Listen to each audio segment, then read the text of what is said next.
Hi guys, and welcome back to the channel. Now today I'm reviewing another Longines watch. Now this is actually the second time I've done this review before editing because I just found an extra feature on the watch which I believe is simply blooming amazing. So please stay with me through this and I'll show you the actual bit I've only just found out the watch has actually got, which is rather cool. So anyway, this is the Longines Sprit Zulu Time. It's a GMT model. I've got to thank you, Ryan, over at Francis Gaye for allowing me to review this watch. The thing is, with their shop, they've just got such a big amount of stock that you can walk in there and try a whole host of different watches on and get an idea what you like. I know a guy walked in the other day to buy a Satina watch and ended up walking out with a Zin after I got waffle into him. So, but that's the difference. He could try them all on and actually see. That's the beauty of their shop. So anyway, let's talk about the size of this watch. So 42mm by 14mm by 49mm, and the strap size on this is a 22mm size. Now, simply look at that dial. I think Longines are making some of the best dials there are at the moment. I think this is stunning. I think it really is a handsome looking watch. The way that the hands are all nicely polished. I love the applied hour markers, which are perfectly, well, are kind of filled perfectly with loom. There's no sort of like dead spots on there. They really do look good, as to the hands and loom pip, and even the GMT hand has got some loom on there, and it just works really well. I think I love the fact you've got this bezel, inner bezel on the dial there, and you can see it picking up the light as I bring the watch round, and it adds more depth to their dial, and I think it just looks superb. I love the Longines logo. I think it looks very classy, very cool. You've got the 5-star Zulu timer.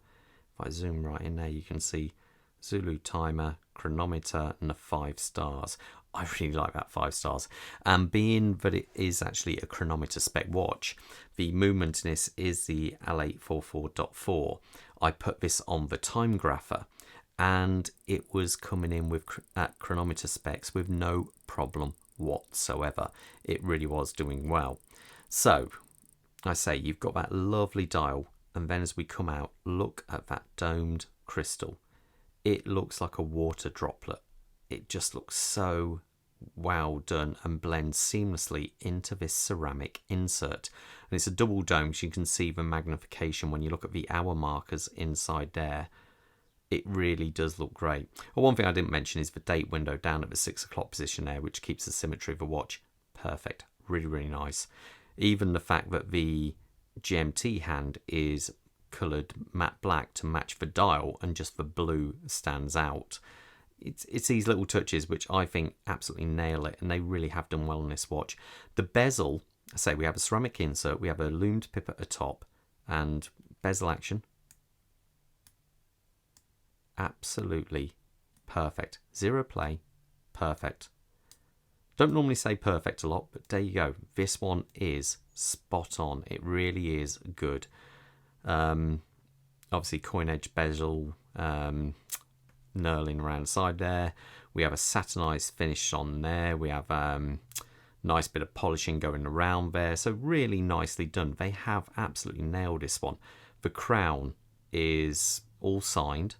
It is a screw down crown. Now if I unscrew it, I'm not kidding, this thing is buttery smooth. So it's just released, so that's hand winding, really nice. Not that you'll have to do much of that, because the actual power reserve of this movement is, I believe it's 72 hours. So it really is, you can put it down on a Friday, pick it up Monday morning, it's still going to be running. Pull it out, next click. Here's I got it, yep. And that should be to move the hour hand. So there you go. So if you want to actually set the time on this, you set the minute up first. If I pull out one extra, that's when you can set the minute. So you set the GMT to where you want it, push it back in, then set the hour, and that's all good. So the actual way to change the date on this is you go back in one more click, and he says, there we go, let's push it in. So you set the date down here that way. So that's how you do the date. Okay, so push that back in, screw it down. Really butterly smooth. It does actually have 100 meters worth of water resistance in this watch, so you haven't, apart from the leather strap, you haven't got to worry about getting it wet. On the back here, the case back isn't screwed down as such. You have all these screws around the side to screw it down. Is it perfect? I would like to see maybe I'm a sucker. I like to see the movement in the back of a watch. I like to see the beating heart, and obviously this way you can't, but there's nothing wrong with that really. Now the leather strap is rather nice. Well, it's lovely and flexible and nice. Would I buy it on the leather strap? I don't think I would. I would buy it on the bracelet, or if not, I would fit probably a black leather strap to match that, personally. Now, this is why I had to re-record this video, because the clasp on here is very nice. All, it's what we're used to. 2 pins holding the strap in, nothing wrong there. But I've only just found it has an extra feature. This is why I had to re-record it. Now, we all know that sometimes, just sometimes, you can put a watch on and you'll find the hole, the location hole isn't quite in the right place, and you wish you had one, say, in between. Well, this, if I press this button here, look at that. You can adjust it. I know that sounds really sad, but I think that is absolutely blooming brilliant, because you've got on the fly kind of micro adjustment on a buckle style strap, and I think that is just superb. So I'm really super impressed with that clasp there. It's one of these where you think to yourself, are there other watches I could fit that to and buy the clasp separately? It is all marked up there. I think it's really superb. Let me put this on my wrist so you got an idea of size. Now, if I zoom out now, Bob's got a twist on, and I've got my tuner. Let's take that off. Now, I've got a 7¼ inch wrist, so you get an idea of the size. So let's see. That fits right, but I can micro adjust it, so that's cool. Now, that's on my wrist. I think that looks a really good looking watch. I think these retail for around about £2,500. I think it's a lot of watch for the money.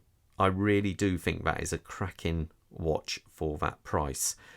So anyway, let me know in the comments below, would it be a watch you'd consider? Do you like it or not? Okay, all the best, guys, and I will see you at the next watch review. So take care out there and stay safe. Bye.